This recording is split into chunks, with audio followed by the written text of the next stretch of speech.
What do you think? You know how the streaming world is working right now. Netflix has risen sharply. Can it keep up with expectations?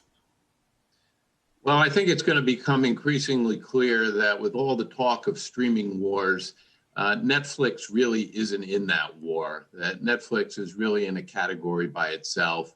It was in this state before COVID, but over COVID, it's really established itself as the default streaming service. There's a war going on between the other services as to what else subscribers are going to have, particularly as they cut the cord.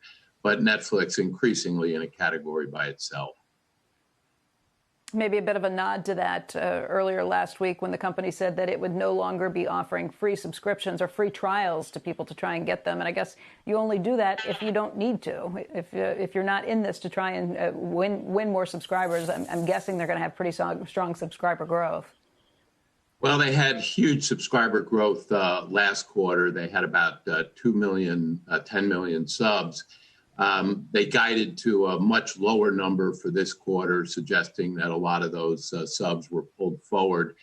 But the sub number is much less of an issue for Netflix as compared to the other services. Netflix has already added in the first half of the year about 26 million subs. All of 2019, they added 29 million subs. So in 2020, they're going to blow out last year's number. But with Netflix, it's much more of a story of just how much engagement they have going on, how much more time people are spending watching their service. Their total engagement is about the same as all the legacy media company streaming services together: Hulu, Disney Plus, HBO, Peacock, Showtime. And so they're just way out there in terms of the time spent. And the reason for that is their programming budget is so enormous compared to any of the legacy media company streaming services. They're out there today with a $15 billion programming budget. Looks like it's on its way probably in the next few years to a $20 billion programming budget, which will probably allow them to be introducing one new movie or series just about every day. And that's just something that none of the other services can touch. The engagement that brings with it is huge. And to your point on no more free trials, the pricing power that brings is also critical.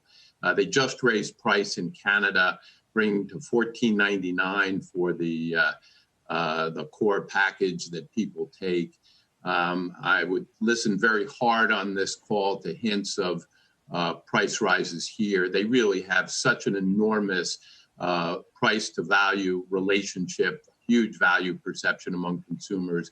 That pricing power is something that the other streaming services just haven't established yet. Whether you look at Disney Plus, you look at HBO Max, so many free subs promotionally out there still.